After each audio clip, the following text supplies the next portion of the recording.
Well, welcome everybody. This is builder versus mechanical contractor, and I think the way to start it is, which one of us do you think is the builder, and which one of us do you think is the mechanical contractor? I won't give it away, but No, so out of curiosity, how many people here are builders, architects, tradespeople? trades right over here. All right. Totally represent. Brenda, thank you. So we want this to be as interactive as possible. If you guys have any questions, just interrupt us. And it's fine to interrupt the presentation that we have going. We want you guys to get the most value out of this. So even though we've got stuff to talk about, we want to make sure that you learn something or something that gets clarified that you're interested in. And everybody can hear okay? I only ask because I'm sure it does not sound the same up here as it does down there. Okay. So Eric, maybe tell them a little bit about your background. Yeah, my name is Eric Ani. I'm a licensed master plumber in the state of Minnesota. We do a lot of work like retrofit, service, and I come from a new construction background for many years. I've been a plumber I'm going on my 30th year this year, which is crazy because I started when I was like 5 or 6 years old, and I love what I do. I'm super excited to be here with Bryan. Bryan's turned out to be a great friend over the last few years, and it's an honor that he asked me to be here, so thank you, Bryan. Thank you, Eric. Yeah, so my background, my dad started the company back in 1978. He worked for a general contractor before that. And what's a little maybe unique about us is we've done a lot of spec homes over the years. If you included the houses that he's worked on, we've got 400 to 500 houses under our belt over the years. A lot of custom homes, a lot of pre-sales, but we are not the Reisinger type homes of many millions of dollars. They tend to be not affordable low end, but more approachable, I think might be a word to use. I'm still on the site as far as coordinating the projects, but my background is finance and accounting. So the other morning in the hotel room, I was running payroll. I'm going to have a little break here. I'm probably going to be sending in payroll taxes. So I very much run the company, thus the builder versus mechanical contractor, but I'm not just a paper contractor. Nothing wrong with that, but I'm very much in the day-to-day operations, and if I can get my hands dirty, I do, but practically speaking, I don't always have the time to do that.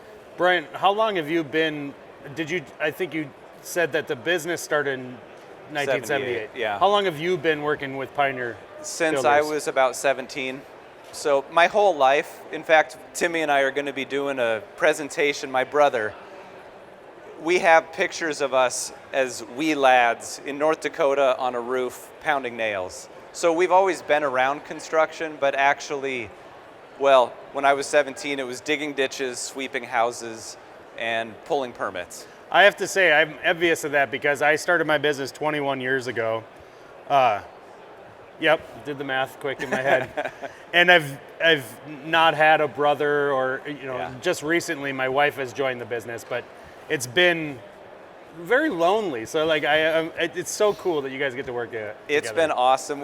I was talking with those little armbands that you guys have from Huber. Like, I don't know that I'm going to need it, but I mentioned my brother-in-law. He's my right-hand man. So it's very much a family operation. And even the folks who work for us as employees, we hold them for a pretty long time, honestly. Awesome. All right, and okay. So you can read the background here, setting the stage. The idea is a lot of times when we step onto a job site, hey, Big T, my brother Tim, it can be super stressful. Like getting onto a job site, having 8 hours where the trades can feel like every portion of the project is their little fiefdom. And if you trample on them, there's going to be some kind of issues, or there can be issues between the builder and the mechanical contractor. I remember actually being on a job site. I was in my early 20s. My little cousin was with me. And the mechanical contractor and the electrical contractor started arguing over who was the greatest. And they just kept going back and forth. Well, the electrician supplies power. Well, the mechanical contractor does this. I grew up and went to high school. I've never heard that much profanity in my entire life. And my little cousin's there. Was pretty sure he still remembers it. But there can be a ton of stress. Good thing the drywaller wasn't there. Yeah, you get the drywaller. So you can see some of these other things. The GC's phone blowing up with schedule changes.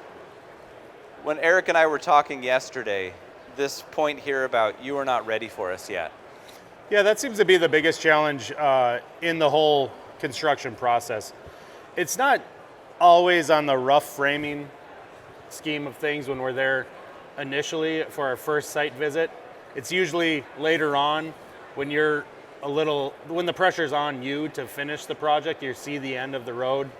Finance meetings are coming up and you have to get those final draws in, things like that, and you call us out to the job.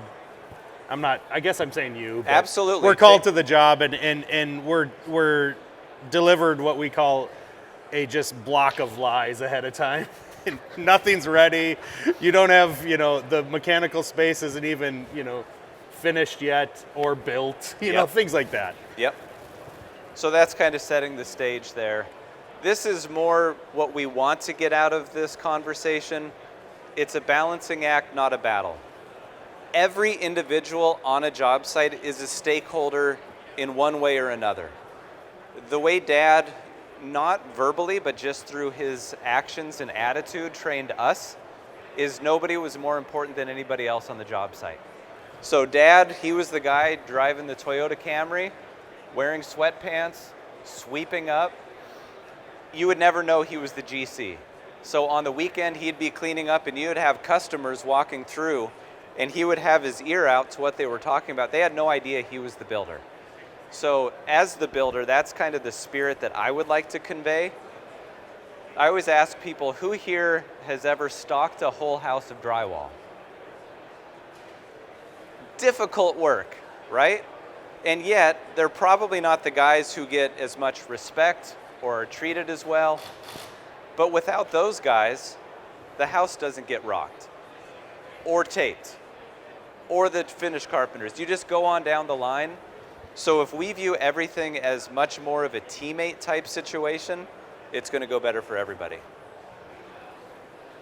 We're going to get into a little bit more from each perspective. You can see there's schedules that have to be maintained, budgets, client expectations, and if we can build with empathy for what the other person has to be dealing with that day, we end up getting a better project at the end of the day. Agreed. So I'll take this one a little bit. A day in the life of the GC. So this is the idea.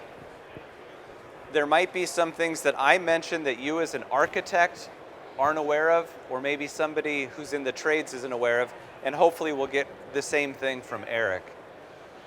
So when it comes to the budget, for the builders here, are you guys cost plus builders or fixed price? You're cost plus? Anybody here a fixed price builder? So that's what we've always been, is fixed price contract with allowances. So some of the items that haven't been hammered out yet, like maybe cabinetry, lighting fixtures, some of those things. I'll digress a little bit. So as the GC, I also have to think about what's going on in the macro economy. And lumber sometimes can just be absolutely insane. So I might have to think about those costs, what the budget is, trying to stay within budget. As a cost plus builder, do you have to think about budget so much, or what's your experience? You were the cost plus guy, right? The project was bid 12 months ago. Now pricing goes up, appliances go up, guys' labor goes up. Yep. That's what that contingency's for. Yeah. So I view it as something of an inflation hedge. So a lot of times we have a lumber allowance, honestly. And we've learned that over the years. But in any case, as the GC, I have to think about the budget. Even as a spec builder, if I overbuild, the house will never sell. So I have to be super careful as far as the numbers are concerned. Obviously the schedule, anybody here go to Brent's job yesterday? Brent Hull? I don't think he has to worry about schedule like the rest of us do. It's like, how long have you been on this? Oh, 2 years. When do you think it'll be done? 5 months? No, it's not, Brent. 6 months? He doesn't even know when he's going to be done with that project. But if you have lending, every day you have carrying costs. Every day you will get eaten up by interest. So you have to maintain a schedule, what your critical path is. Client updates. People have real lives. All of a sudden, you know, hey, my wife had to go to the dentist and we weren't able to make it, but the client doesn't really care so much. So he might go, nobody showed up on my job today. Why is no work getting done? So you have to think about those types of things. This other one, who's on site, who's delayed. We just got a ton of work done yesterday on one of our jobs because the finish carpenter had a day that he had to fill in. So something happened on that other job. So your trades might actually be being influenced by other general contractors and how they're running their projects. So it's a very much more global perspective, but come 7, 10 in the morning is when you really find out what's going to happen that day. So you have all of these things going on in your mind. I put the one in there, is there power? The whole job can come to a halt. When we transition from temp to perm, we'll use the permanent power, but you can have, and I've had it where they've got the temp receptacles from the electrician, but everything isn't wired together, so it's dead. So all of a sudden you have the mechanical contractor who wants to work and he's not able to. It's just, you lost a day, or at least there's a bunch of frustration. Is the house locked up? If you follow my brother and me on social media, we've lost about $15,000 in theft on a site. So we just changed our locks. So now the subs who might have had the lock combination, what if I'm not available to give them the combo? Like right now, if somebody decided to text me, I might stop this presentation, say, Eric, take this away because I've got a trade who needs to get into the house right now. Those little things can blow the entire process. And then we talked already the real world situations of employees, trades, personal issues. I've had personal issues.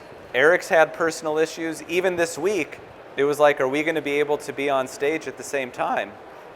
No, my voice cracked. Apparently I'm finally becoming a man, Timmy. So when does this happen for you? 45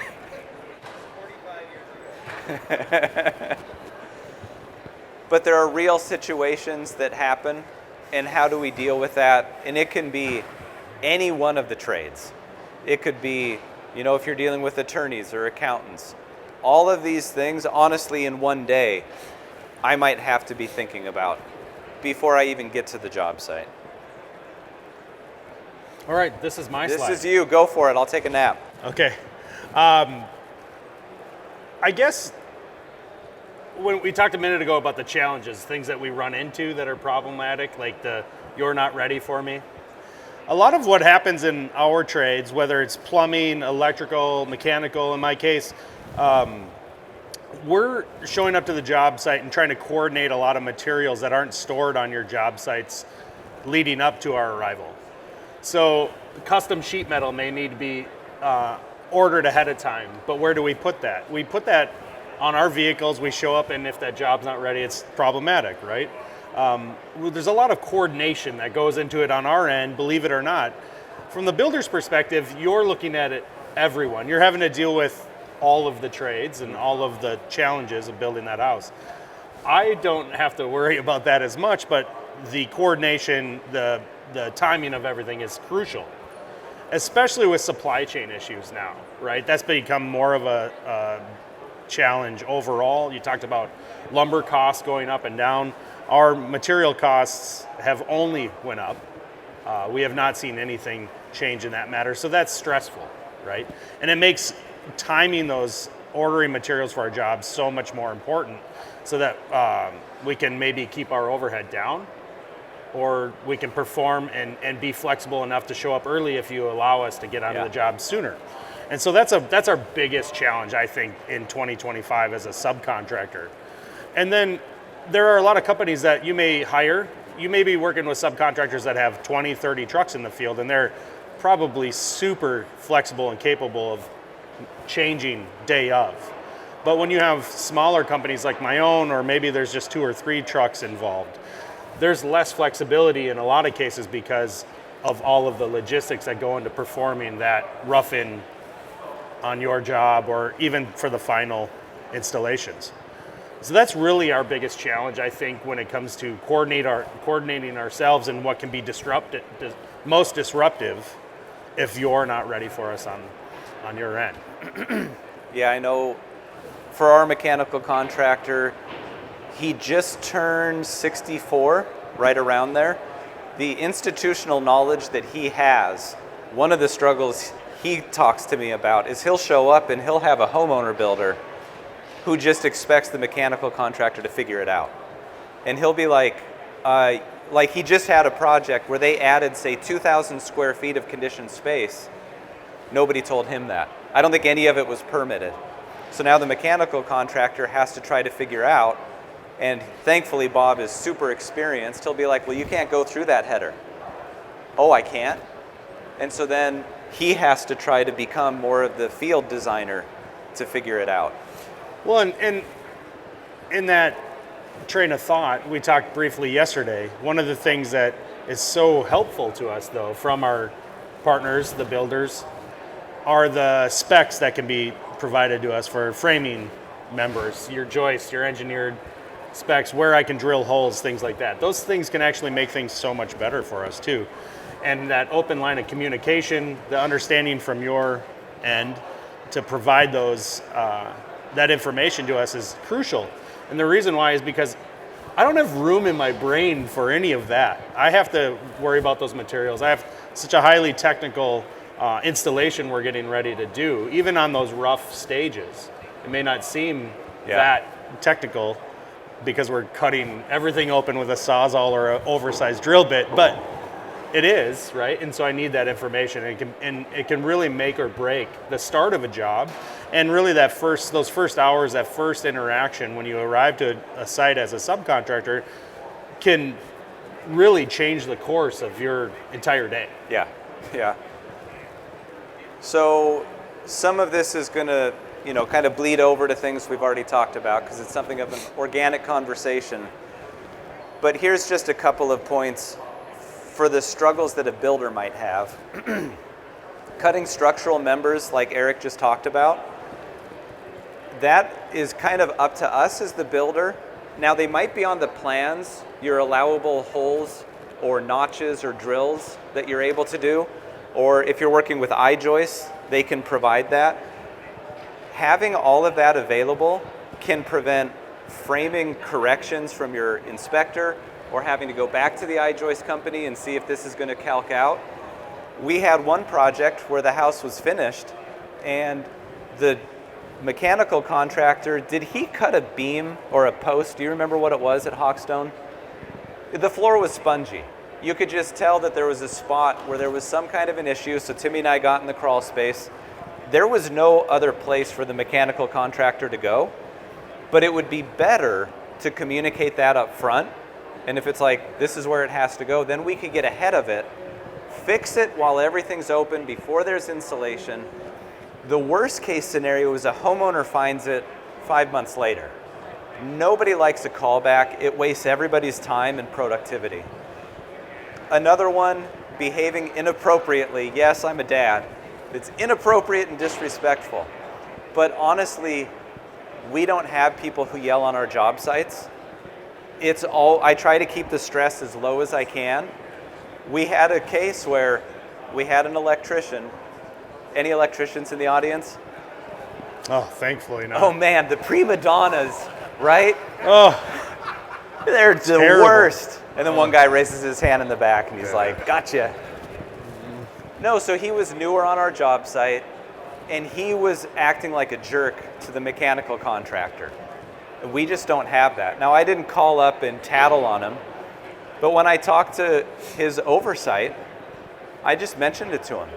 And I was like, this is what happened.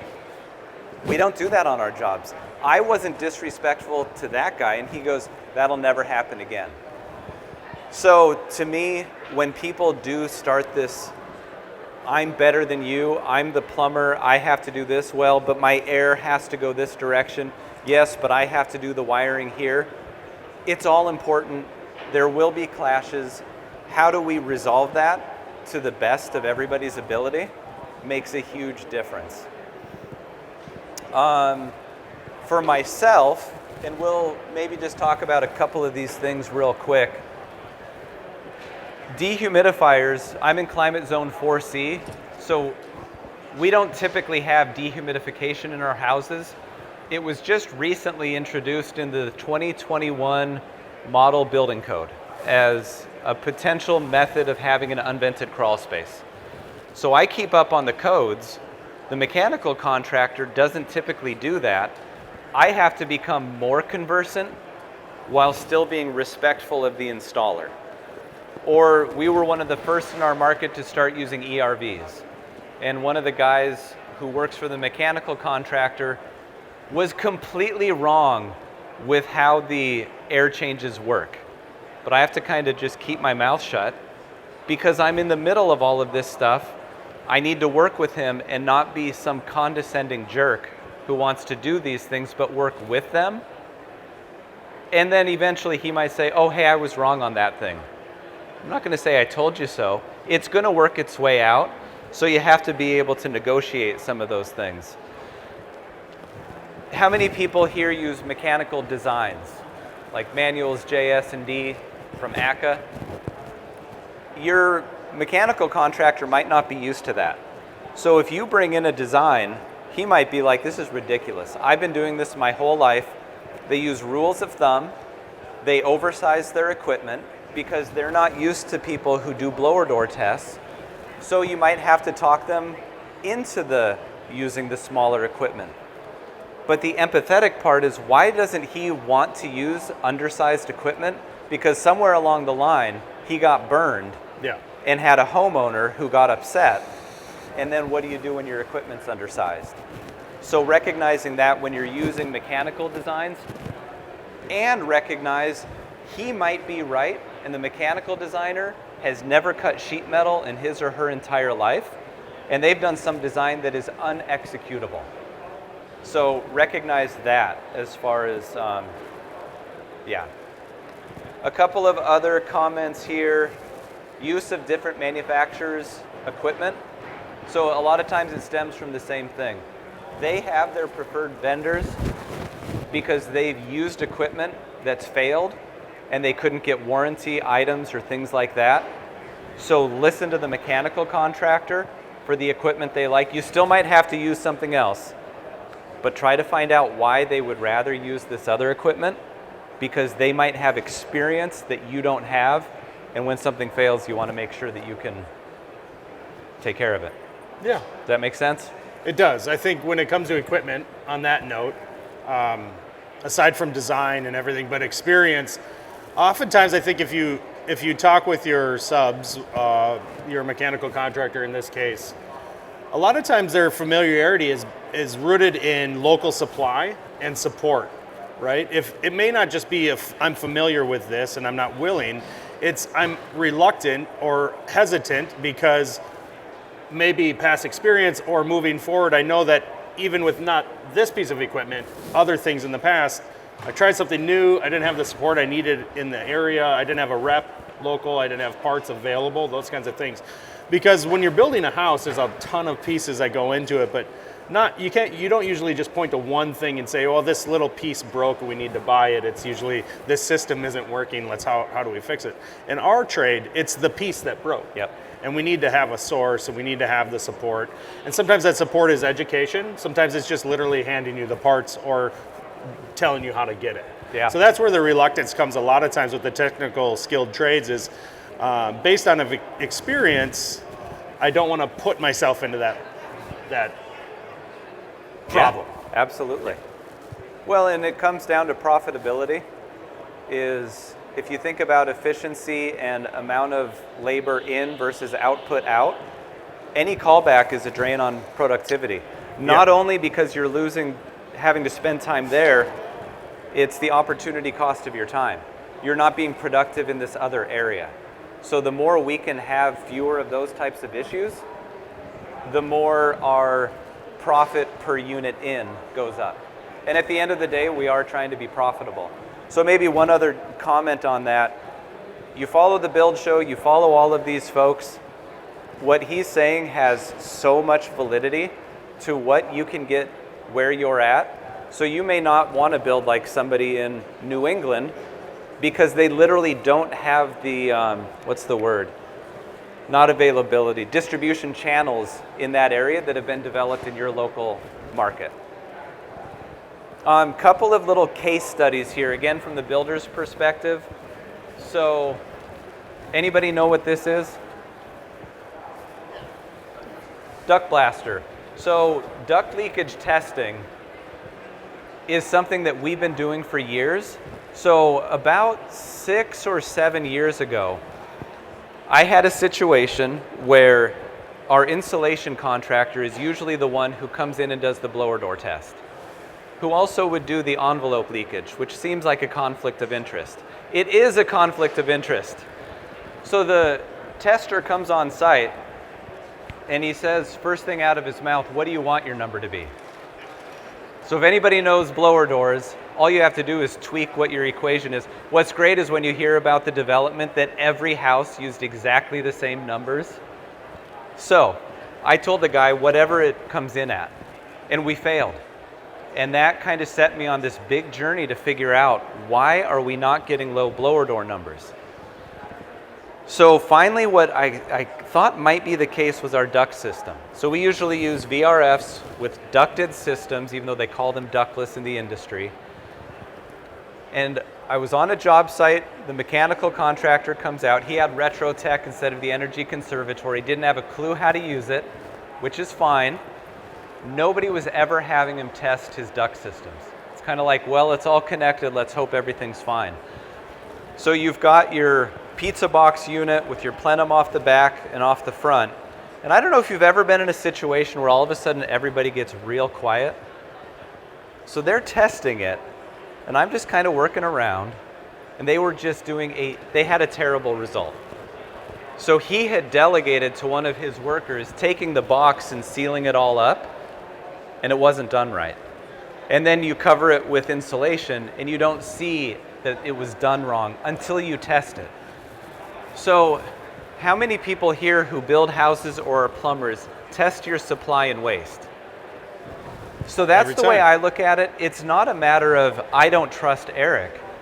It's you want to deliver your conditioned fluid air to where it's supposed to be. It's not a matter of trust. It's a matter of we're all imperfect. We have to test our systems. So testing duct systems, if you can approach it and use that, hey, we do the same thing with our plumber. Now it's not an implied insult that I don't trust you, and say, hey, I know this guy Euler, and he had a bad situation. I'm sure this isn't the case with you. Test your duct systems, but you don't want to unnecessarily offend them. Well, the offense is you're dealing with a group of people that they're very good at what they do, no doubt. Whether they've been taught these new ways, and I say new because this is relatively new. You deal with people that have been in a trade, and usually what you learned 20 years ago is what you're still doing today. It's hard to change. We all understand that.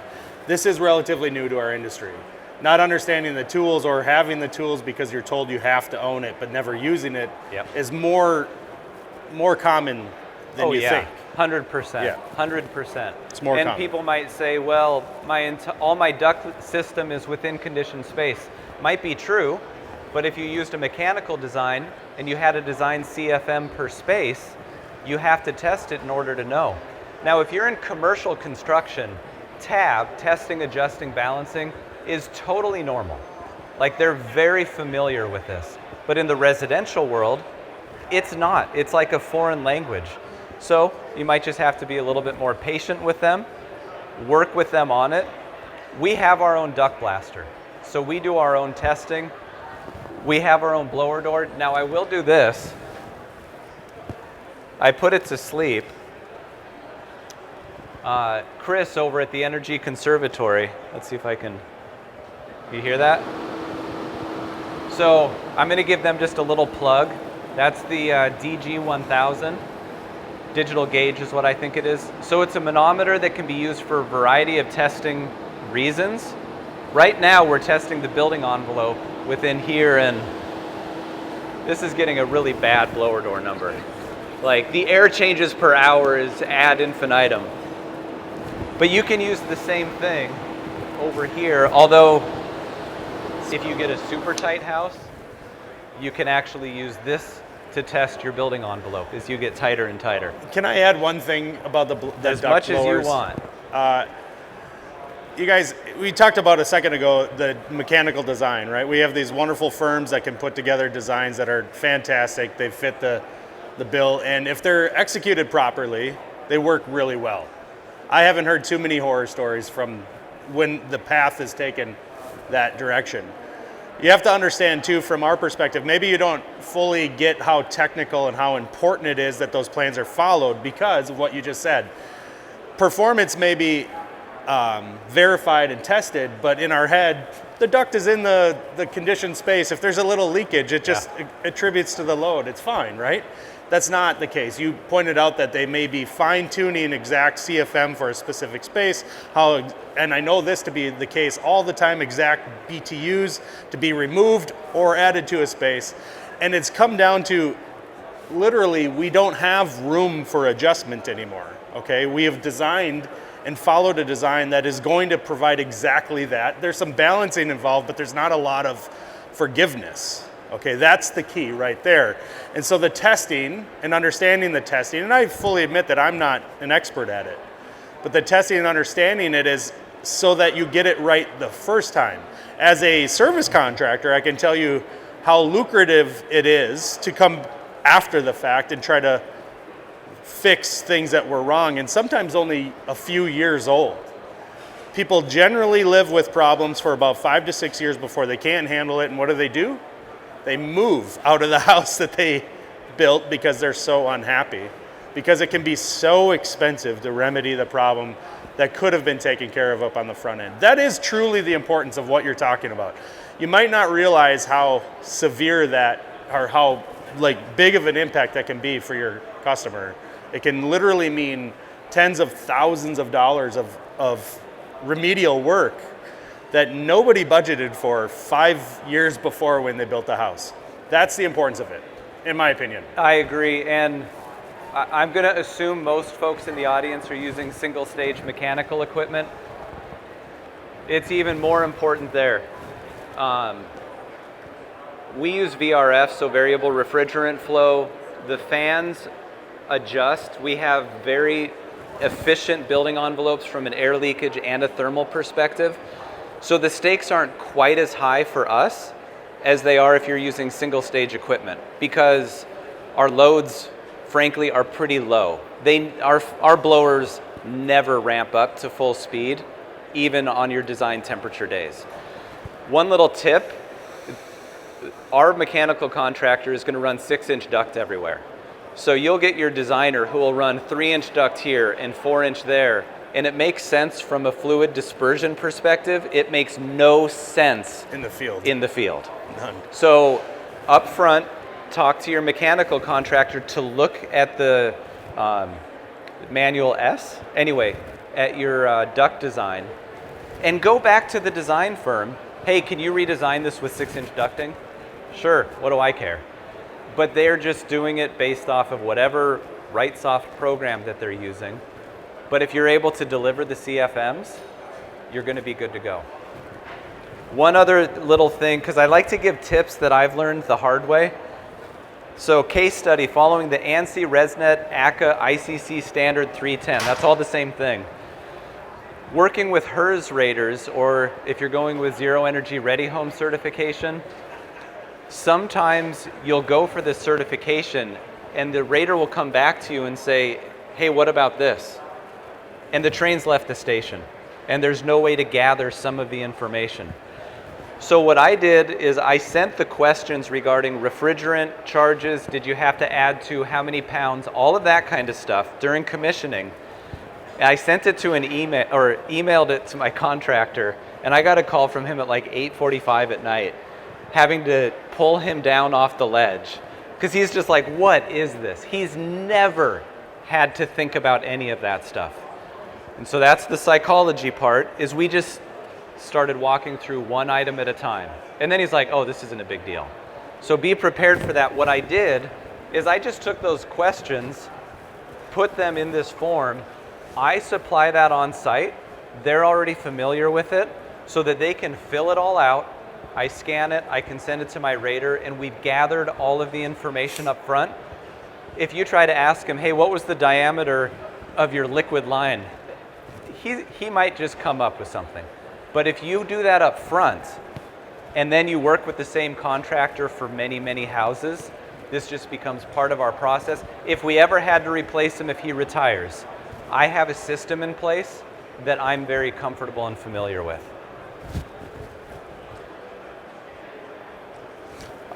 We don't have to spend a lot of time on this, but you talk about systems in place. Just added this to the conversation. I want to get a show of hands. Does anybody here use a proprietary software for your scheduling and communication with your subcontractors? Like Builder Trend? Builder Trend. There may be a lot of, this isn't necessarily the same, but I see a lot of Slack being used for communication with the subcontractors. Anybody using that type of thing? Bringing your people into your network? As a subcontractor, this is my opportunity to tell you that Preach.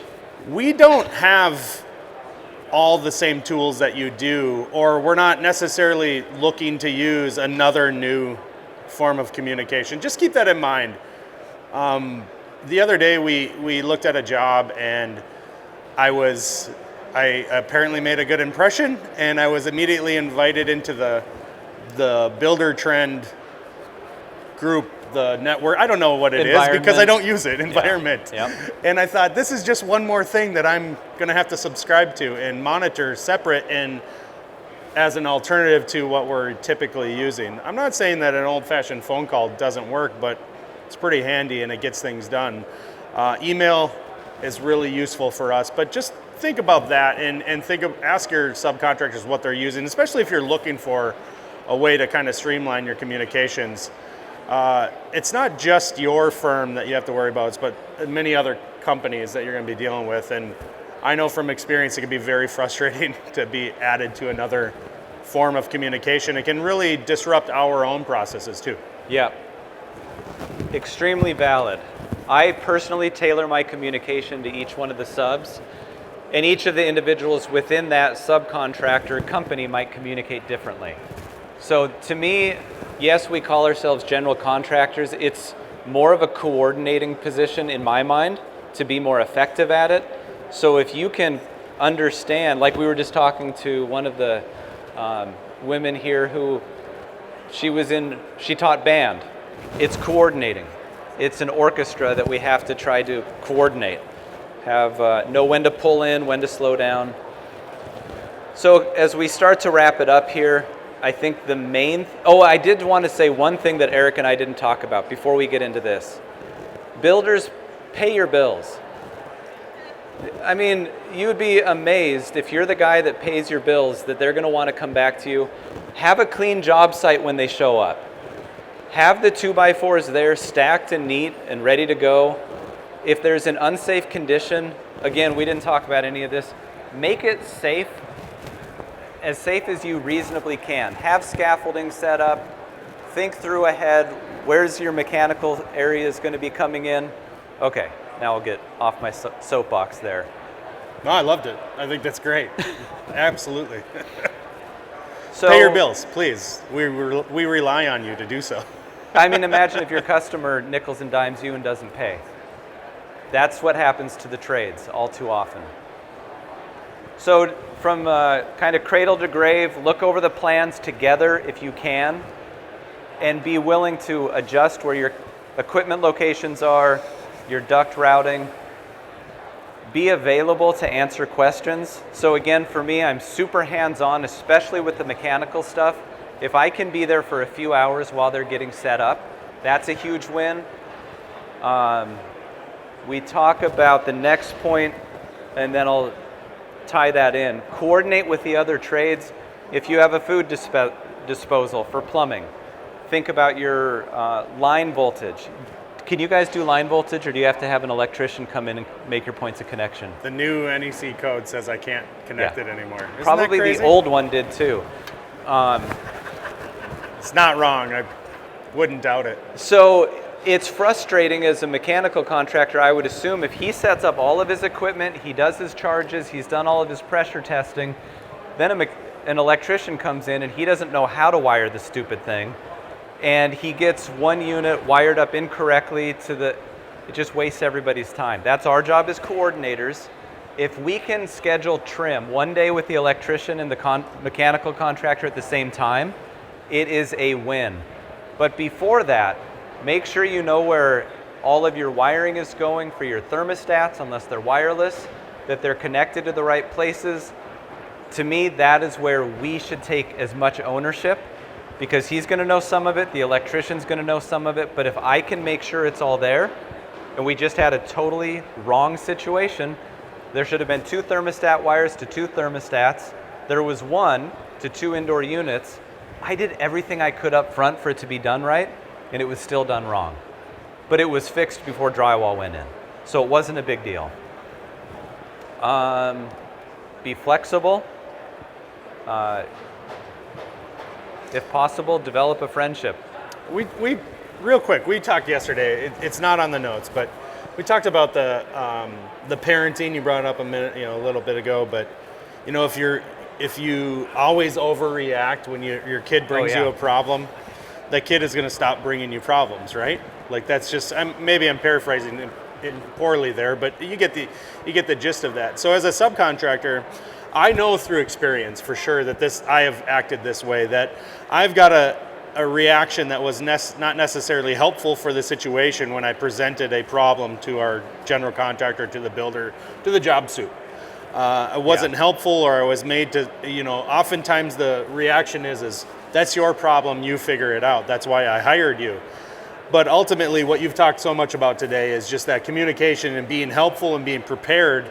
But it's also your reaction to things too, because although I may be really great at my job, I reference the framing specs and where to cut holes, I'm asking you because I don't know. And I want to take ownership of my work, but I can't unless I'm given all of the parts and pieces, or unless I'm told and taught that your reaction isn't going to prevent me from approaching you in the first place. So that's an open line of communication that's so important to just getting really small things that may put a halt to the progress in that moment in time, but so that the next time you can approach the same situation or something similar without hesitation, or not approach it at all. That's the alternative. I could just not ask you. I can cut the truss, and then you can try to fix a spongy floor spot with your brother a year later with a very unhappy client.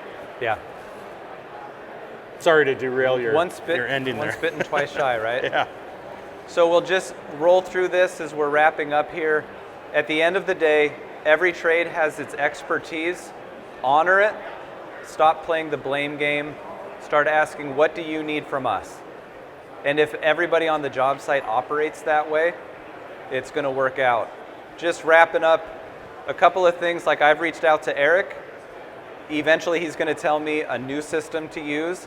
He's the one that turned me on to this ECM recirc pump with a smart plug I learned about later. The Bosch, I'm hoping to check them out. And then blower doors and duct blasters. Thank you guys for listening. Hopefully you guys learned something, and unfortunately we don't have time for questions and answers. Thank you. Look at that, right on time.